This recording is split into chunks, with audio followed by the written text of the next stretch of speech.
Este es un gráfico que les va a ayudar a ver el tema de la diverticulitis, ¿no? Cuando hacen una colonoscopía, porque está indicada la colonoscopía en pacientes que no tienen enfermedad diverticular complicada, van a ver orificios, ¿no?, en la mucosa. Por estos orificios las heces pueden entrar y quedar atrapadas en el divertículo. Al quedar atrapado empieza la inflamación, ¿no? Igual acá, ¿no? Entonces, una colonoscopía de una enfermedad diverticular. Si ustedes hacen una radiografía con contraste, van a ver lo mismo, ¿no? Acá se ven imágenes de adición, ¿no? Dilataciones a manera de dedo de guante que salen de la pared colónica. Esas dilataciones son los divertículos. Ahora, este es un corte transversal de lo que es el colon. Vienen los vasos de las arterias mesentéricas y en el borde mesentérico se va a dividir en dos ramas. ¿Okay? Todo esto es el meso, ¿no es cierto? Y va a haber una zona donde va a entrar la arteria para irrigar a lo que es la pared del colon. Esa zona de entrada va a ser una zona débil. Por el aumento de la presión dentro del lumen del colon, esa zona débil se va a ensanchar y se va a empezar a prolapsar hacia afuera la mucosa y la submucosa. Por este orificio, que son estos orificios que ustedes ven acá de entrada, las heces que están dentro de la luz se pueden meter al divertículo. Y si quedan atrapados ahí adentro, van a empezar la cascada de la inflamación. Se va a inflamar, se va a llenar de pus, va a formar un absceso. El absceso o va a drenar dentro de la luz, con lo que se resuelve el problema, o va a drenar hacia afuera, hacia un órgano vecino, produciendo una fístula interna, hacia la pared abdominal y al exterior, produciendo una fístula externa, o libremente al peritoneo, produciendo una peritonitis. ¿Ok? Esa es la evolución natural de esta enfermedad diverticular. Como ven acá, los divertículos en el marco cólico son mucho más frecuentes en el sigmoides, menos frecuentes en el colon descendente, mucho menos en el ángulo esplénico y normalmente es raro encontrar en el colon derecho. ¿Ok? ¿Esto por qué? Porque la presión que maneja el colon izquierdo es mayor que la del colon derecho.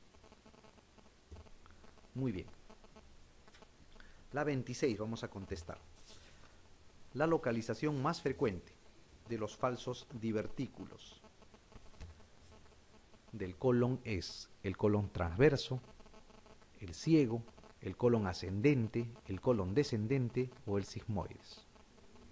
Habíamos dicho que era el sigmoides, ¿no es cierto? Muy bien. La 27 dice, en cuanto a las indicaciones quirúrgicas de la enfermedad diverticular del colon, señale la respuesta falsa. Pacientes mayores de 50 años, alteraciones funcionales del colon, sospecha de carcinoma, disuria asociada a diverticulitis, masa sensible y persistente en fosa ilíaca izquierda. ¿Cuáles serán? ¿Cuál sería lo falso? A ver, si sospechan que puede haber un cáncer asociado, ¿estará indicada la cirugía o no? Sí, pues no, tiene que operarse el paciente. Ok. Si es que la enfermedad diverticular ha pasado a ser diverticulitis una y otra vez y ha producido alteraciones funcionales en el colon, tipo mala absorción, tipo estenosis, tipo estrecheces, que impiden una adecuada evacuación, una adecuada progresión de la materia fecal, por ejemplo. ¿Estará o no indicada la cirugía? También, ¿no es cierto? ¿No? También, si hay alteraciones funcionales debido a una enfermedad diverticular complicada, está indicada la operación. Ok. Si hay disuria asociada a diverticulitis, ¿en qué estarán pensando? Una fístula, ¿no es cierto? Puede estar indicada la cirugía. Si hay una masa sensible y persistente en fosa ilíaca izquierda, ¿en qué pensaría? Un absceso, ¿no es cierto? Probablemente un absceso. También puede estar indicada la operación. En lo que no está indicado es en la edad, pues, ¿no? No depende de la edad para hacer una cirugía en la enfermedad diverticular, sino depende del número de recurrencias o del estado inmunológico, como les había dicho. Si el paciente recurre varias veces con una diverticulitis, debe ser operado. Si el paciente tiene factores de riesgo para hacer una mala evolución, inmunodepresión, seropositivo, diabético de larga data, tratamiento con corticoides, con inmunosupresores, ahí se debe operar, pero la edad no tiene que ver, ¿ok? La edad no es un factor para definir o no el entrar a sala de operaciones con estos pacientes. Muy bien, la 28 dice, paciente que acude a urgencias por dolor abdominal localizado en fosa ilíaca izquierda. La historia clínica sugiere una diverticulitis. ¿Cuál de las siguientes exploraciones no debe utilizarse para estadificar la gravedad de la enfermedad o evaluar la evolución de la misma? La exploración física, el recuento de leucocitos, la ecografía abdominal, la tomografía con contraste o la colonoscopía. La colonoscopía, ¿no es cierto? Estaba contraindicado en diverticulitis. Muy bien. La exploración física sirve, pues, ¿no? Para evaluar la evolución. El recuento de leucocitos también sirve para evaluar la evolución. La ecografía abdominal y la tomografía nos pueden dar una idea cómo está la gravedad, cómo está el estadiaje, ¿no? Principalmente la tomografía. La colonoscopía está contraindicada. Muy bien. Habíamos dicho que la enfermedad diverticular se puede complicar de dos formas, ¿no es cierto? Se inflama y produce diverticulitis con todas las consecuencias posibles, estenosis, abscesos, peritonitis, fístulas, etc. O sangra, es la otra complicación grande. Ok, la hemorragia digestiva baja masiva es la característica de la enfermedad diverticular. ¿Ok? ¿Por qué su característica es sangrado masivo? Porque es sangrado arterial. No es sangrado venoso que puede ocluir fácilmente, es un sangrado arterial. ¿Por qué? Porque lo que sangran son por la ruptura del divertículo, de la pared del divertículo, y la ruptura asociada de las arteriolas que entran junto con el orificio diverticular. Esta hemorragia digestiva baja masiva se considera como un sangrado que requiere más de 3 unidades de paquetes globulares en 24 horas para mantener estable al paciente. ¿Ok? ¿Cómo se hace el diagnóstico de un sangrado por enfermedad diverticular? El diagnóstico, la elección para hacer el diagnóstico es la gammagrafía con tecnesio 99, ¿no? Va a detectar sangrados menores incluso, de 0.5 a 1 mililitro por minuto. Y va a ser útil en el sangrado intermitente, o sea, hay pacientes que sangran, tienen un periodo que no sangran, vuelven a sangrar, tienen un periodo que deja de sangrar, vuelven a sangrar. Estamos hablando de periodos cortos, ¿no es cierto?, en una hospitalización. Horas que no sangran y horas que sí. En esos pacientes es útil la gammagrafía. La arteriografía es un examen que tiene menos utilidad para hacer el diagnóstico, pero es un examen mediante el cual se puede hacer terapéutica, ¿no?, en el sangrado diverticular. Se hace la angiografía para el diagnóstico, pero se puede embolizar, ¿no es cierto?, y hacer el tratamiento del sangrado por enfermedad diverticular mediante angiografía. ¿Qué desventaja tiene la angiografía? Que solo se puede hacer con paciente estable. Todo procedimiento endovascular en general debe ser hecho en un paciente estable. Detecta sangrado superior a 1 mililitro por minuto. O sea, tiene que haber un sangrado un poco más alto, más grande que el que puede detectar la angiografía. Pero la ventaja radica en que puede ser terapéutica, ¿no? Pueden embolizar la arteria o el vaso que está sangrando y tienen una alta probabilidad de ser exitosa el tratamiento, ¿no? Hasta 85%. O se puede inyectar vasopresina, ¿no? Es un preparado que hace un espasmo de la arteria y predispone o mejora la posibilidad de coagulación. Si es que no se resuelve el sangrado o la hemorragia mediante la angiografía, o no deja de sangrar espontáneamente el paciente, lo que está indicado es hacer recién la laparotomía. Y cuando se hace una laparotomía, ¿qué cosa está indicado? Cuando hay una enfermedad diverticular, tiene que sacar todo el colon, ¿ok? Porque se ha visto que cuando hacen resecciones parciales, la posibilidad de resangrado es superior al 40%. Ustedes entran a operar y ven que solamente en el sigmoides aparentemente hay divertículos y no en otro lado. Sacan el sigmoides y de repente a los 2, 3 o 4 días el paciente empieza a sangrar de nuevo y tienen que volver a entrar a resecar la parte que han dejado. Entonces, cuando se hace una laparotomía por sangrado, por enfermedad diverticular, lo que se debe hacer es una colectomía total. O sea, tiene que sacarse todo el colon, desde el ciego hasta el sigmoides. Y se hace una ileorectoanastomosis. Pues.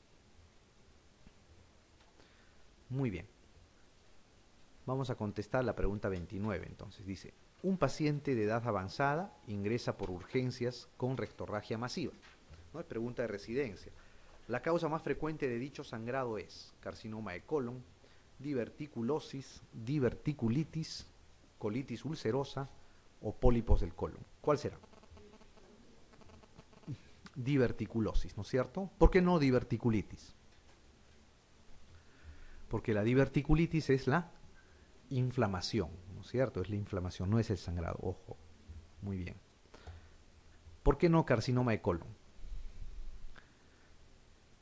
El cáncer de colon sangra también, ¿no es cierto? Pero produce microsangrados, pues, ¿no? No detectables a simple vista, en general, obvio, ojo, en general. Puede haber sangrado masivo también, pero es rarísimo, pues, ¿no? En cáncer de colon. Generalmente es microsangrado.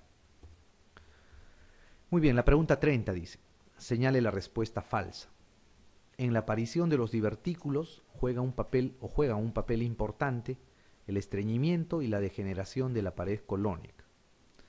La diverticulosis es a menudo asintomática. En la diverticulitis hay un cuadro de dolor abdominal en fosa ilíaca izquierda similar al de la apendicitis aguda. La radiología varitada es una buena prueba diagnóstica para la diverticulosis. El método diagnóstico de elección para la diverticulitis aguda es la sigmoidoscopía. ¿Cuál es lo falso acá? La E, ¿no es cierto? El método diagnóstico de elección para la diverticulitis aguda es la sigmoidoscopia. Falso, ¿verdad? Está contraindicado. ¿Por qué? Por peligro de perforación, ¿no es cierto? Se puede perforar. Muy bien. La B también la B es verdadera, ojo, la diverticulosis es a menudo asintomática, eso es cierto. La mayor parte de pacientes que tienen divertículos, estos son asintomáticos, ¿ok? Incluso uno puede hacer otro tipo de examen, una tomografía o una laparoscopía por otra causa y muchas veces se encuentra en el colon múltiples divertículos, pero el paciente nunca se ha quejado de eso, ¿no? La mayoría es asintomático. Muy bien. La siguiente pregunta dice, señale la respuesta correcta con referencia a la enfermedad diverticular del colon. El saco diverticular está formado por mucosa, submucosa y muscular. Suelen darse en el borde mesentérico. Su incidencia se mantiene estable con la edad. Su localización más frecuente es colon ascendente y el transverso. O todas son falsas. ¿No? ¿Cuál es la respuesta correcta?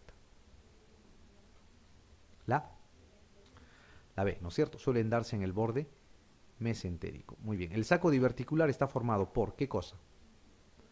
Mucosa y submucosa, nada más, ¿no es cierto? La muscular no tiene que ver. Muy bien. Más frecuente la localización, ¿en qué colon es? Sigmoides. Muy bien. Cuando tienen, por ejemplo, como en este caso, esta ha sido una pregunta de residencia, por eso vamos a volver a hablar de esto, ¿no? Hemos hablado algo de la operación de Hartmann cuando hemos visto el cuidado de las colostomías, ¿no es cierto?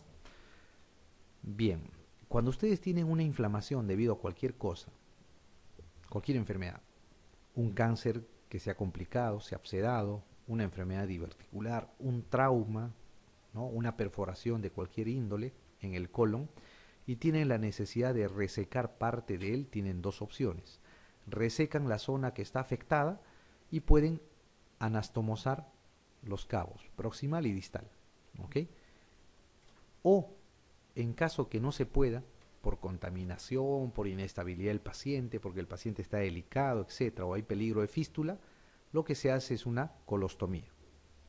Cuando ustedes hacen una resección, ¿no? Como acá, y el cabo distal, que está aquí, lo cierran, y el cabo proximal lo abocan hacia afuera, a través de la piel, a eso se llama la colostomía proximal o la operación de Harman.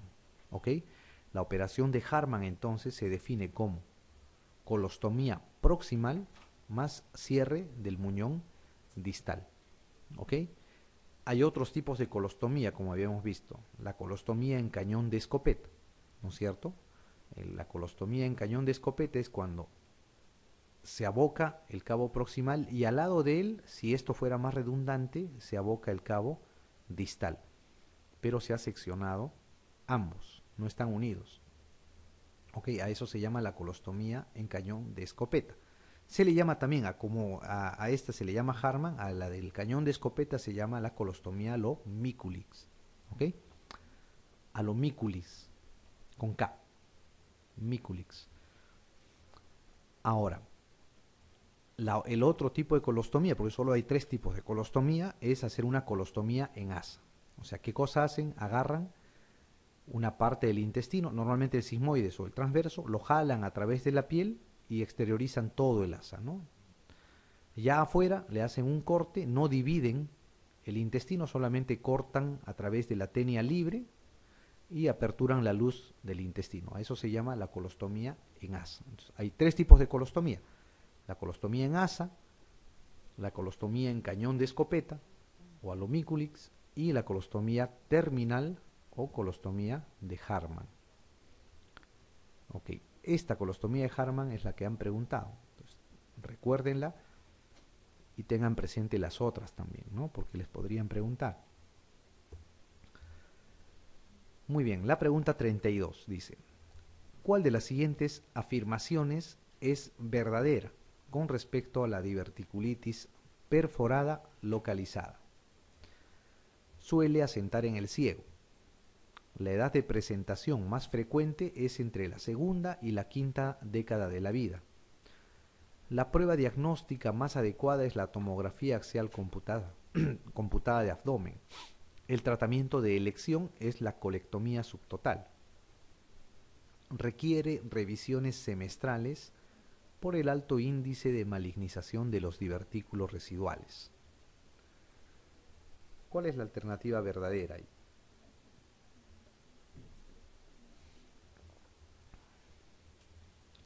Ok, a ver, suele asentar en el ciego, ¿cierto o falso? No, no es cierto, suele asentar en el sigmoides. La edad de presentación más frecuente es entre la segunda y la quinta década de la vida. ¿Será cierto o no? Es mayor, ¿no es cierto? Entre la quinta, sexta década de la vida empiezan a aparecer los síntomas de la enfermedad diverticular en general. O sea, no quita que haya pacientes jóvenes con divertículos complicados, pero la gran mayoría es a partir de la quinta, sexta década de la vida para adelante. La prueba diagnóstica más adecuada es la tomografía axial computada de abdomen, ¿cierto o falso? Cierto, no cierto. En diverticulitis es el examen de elección. El tratamiento de elección es la colectomía subtotal. En ningún caso, ¿no es cierto? En caso de sangrado es la colectomía total. ¿Ok? Y en caso de diverticulitis se hace la resección segmentaria, la zona que está dañada nomás, ¿no? No se saca todo el colon. Requiere revisiones semestrales por el alto índice de malignización de los divertículos residuales. Falso, ¿no? La enfermedad diverticular no está asociada a malignización, no es una lesión premaligna. No tiene nada que ver con el cáncer. Muy bien. La siguiente pregunta dice: señale la respuesta correcta.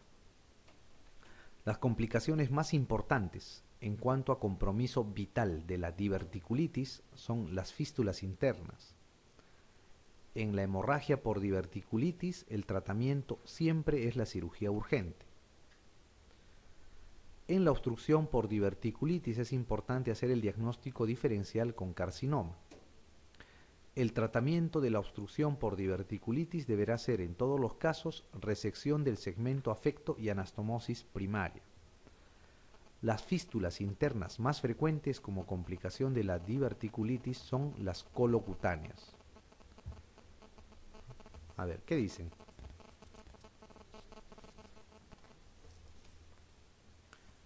Vayamos, dice, las complicaciones más importantes en cuanto a compromiso vital de la diverticulitis son las fístulas internas. ¿Será o no? Compromiso vital, dice, ¿no es cierto? ¿Qué podría ser lo más grave? La perforación libre, ¿no es cierto? La peritonitis por enfermedad diverticular o por diverticulitis complicada. Esa es la complicación más grave. Ok. En la hemorragia por diverticulitis el tratamiento siempre es la cirugía urgente. ¿Verdadero o falso? Falso, ¿no es cierto? ¿Por qué? Primero, la diverticulitis en general no produce sangrado, ¿no? O sea, no está asociado la inflamación a hemorragia. Normalmente los pacientes que tienen inflamación no sangran, ¿no? Es lo usual. Los pacientes que sangran no presentan inflamación, ¿no? Normalmente va así, es un paralelo que se hace. Y jamás en una enfermedad diverticular sangrante el tratamiento es la cirugía urgente, pues, ¿no? Es la última opción si el sangrado no para y si no se puede hacer su angiografía con embolización, ¿ok? En ese caso recién está indicada la cirugía. A ver, las fístulas internas más frecuentes como complicación de la diverticulitis son las colocutáneas. ¿Cierto o falso? Falso, ¿no es cierto? Las fístulas internas se refieren a fístulas entre órganos intraabdominales, pues, ¿no? No se refieren a fístulas hacia la piel. Esta sería una fístula externa, ¿ok? El tratamiento de la obstrucción por diverticulitis, dice, deberá ser en todos los casos resección del segmento efecto y anastomosis primaria. Ok, ¿será o no?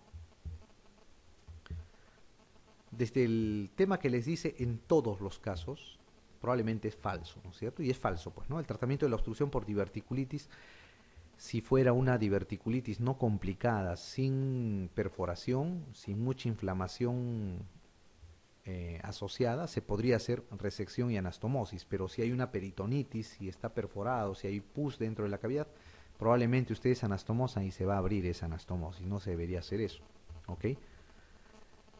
Al igual que la B, ¿no? Que dice la hemorragia por diverticulitis, el tratamiento siempre es la cirugía urgente, eso de siempre, nunca, jamás, es normalmente falso. En la obstrucción por diverticulitis es importante hacer el diagnóstico diferencial con carcinoma, ¿no? Eso es cierto, pues, ¿no? Siempre se debe hacer. Por eso es que toda pieza quirúrgica sacada por resección por diverticulitis debe ser mandado al patólogo, ¿no? Muy bien, la 34 dice, respecto a la diverticulosis colónica, los siguientes acertos son ciertos, excepto uno, señálelo. Dice, su incidencia aumenta con la edad, son más frecuentes en el colon distal, su incidencia es más baja en los países menos desarrollados, únicamente deben ser intervenidos los pacientes con rectorragias masivas, la mayoría de los pacientes se encuentran asintomáticos. ¿Cuál será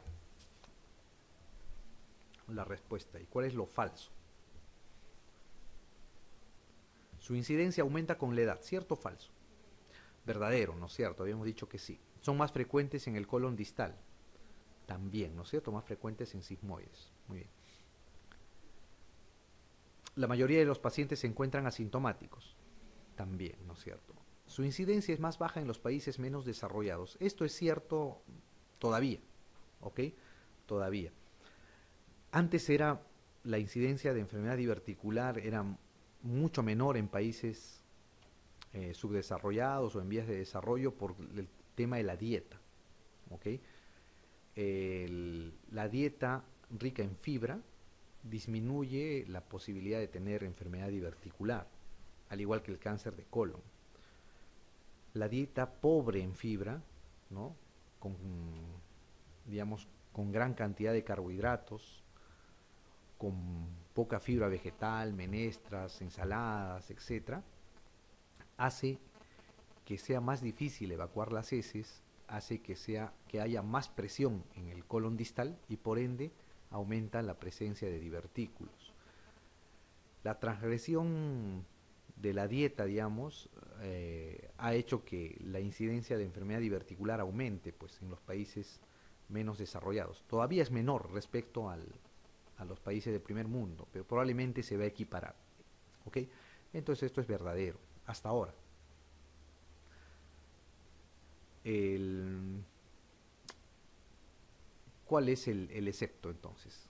Únicamente deben ser intervenidos los pacientes con rectorragias masivas, ¿no es cierto? Si es que hubiera una diverticulitis perforada, también se tiene que operar. Si tienen una fístula interna, también van a tener que operar. O sea, no solamente es la rectorragia masiva. Es más, siempre que haya este tipo de palabras, siempre, nunca, o únicamente, solamente, normalmente es falso. ¿Ok? Muy bien. Vamos a hablar ahora de lo que es el cáncer de colon, ¿no? Cáncer de colon han hecho, o seguramente lo van a hacer en el capítulo de gastroenterología, ¿no? Lo vamos a hablar el enfoque quirúrgico, básicamente el tema de la cirugía en el cáncer de colon, ¿no? Hay algunas cosas sí que deben recordar, que vamos a refrescar. El colon derecho, por ejemplo, el cáncer de colon puede afectar o el lado derecho o el lado izquierdo, ¿no? Se divide así para fines quirúrgicos. El cáncer del colon derecho va a tener ciertas características que van a diferenciarse del colon izquierdo. ¿Por qué? Principalmente por el tipo de tejido del que está constituido. El colon derecho es más distensible, ¿no? Tiene paredes menos rígidas. El colon izquierdo tiene paredes más gruesas. Por soportar más presión, es menos distensible también. Entonces, en el colon derecho los tumores tienden a crecer más que en el lado izquierdo. Al crecer más, van a tener más tendencia a necrosarse y van a tener más tendencia a sangrar. Y esto de sangrar, obtener sangre oculta en heces, va a producir anemia. Y la anemia pues va a producir astenia, adinamia, debilidad, cansancio, etc., ¿no? Entonces, el colon derecho en general, en volumen, es más grande en los cánceres que el colon izquierdo. Y van a tener la característica de sangrar. El colon izquierdo, al ser menos distensible, con menos volumen del tumor, va a producir obstrucciones. ¿Ok? Entonces, el colon izquierdo se caracteriza por ser obstructivo. Va a producir dolor tipo retortijón, cambio evacuatorio, normalmente heces acintadas, van a ser la característica del cáncer de colon. Los estadios se hacen mediante tomografía. La evolución posoperatoria se hace mediante ecografía, tomografía y el antígeno carcino embrionario, ¿no? Que es un marcador tumoral. Perdón. Para hacer cirugía por cáncer de colon se debe tener algunas consideraciones especiales. ¿Qué se hace en general? Se hace una limpieza mecánica o una limpieza intestinal del colon. Recuerden que el colon está lleno de heces. Entonces, para poder operar el colon y que sea más cómodo y en teoría haya menos riesgo de contaminación con heces del campo operatorio, lo que se hace es una limpieza intestinal o un lavado mecánico del colon. Se usa sustancias osmóticas que ingiere el paciente 24 horas antes de la operación, que va a arrastrar agua y no van a ser absorbibles y van a producir una diarrea hasta que estas sean claras. Cuando la diarrea es clara, son líquidas, transparentes, se suspende la ingestión de estos preparados, asumiendo que el colon está vacuo, ¿no es cierto? Que no hay materia fecal en esto. En general se usa el polietilenglicol, es una sustancia osmótica que se usa en estos pacientes, ¿no? Si no hay, se puede usar cloruro de sodio o manitol, pero la sustancia que se debe usar para limpieza intestinal del colon es el polietilenglicol. Además, se debe dar antibiótico profilaxis. A pesar que se hace un lavado mecánico del colon, se debe dar un antibiótico como profiláctico, ¿no es cierto?, antes de la incisión, normalmente cuando se está induciendo al paciente en la anestesia. Ahí se da el antibiótico profilaxis. Y se debe dar un antibiótico profilaxis que cubra principalmente anaerobios. ¿Ok? Principalmente anaerobios. Metronidazol o clindamicina es lo que se usa, ¿no? En general se usa más metronidazol que otra cosa. Hay veces se puede asociar antibióticos que cubran gram negativos, metronidazol más ciprofloxacino o algún aminoglicosida, ¿no? Pero el metronidazol, digamos, es el antibiótico de elección acá. Cuando se hace una resección por un cáncer de colon, el margen de seguridad es de 2 centímetros. Antes era de 5 para todos, pero se ha descubierto que con más de 2 centímetros de margen anatómico libre de tumor es suficiente. Más de 5 centímetros se debe hacer si es que en la biopsia previa a la operación el tumor o el cáncer es mal diferenciado o es agresivo. Entonces se debe hacer una resección más amplia.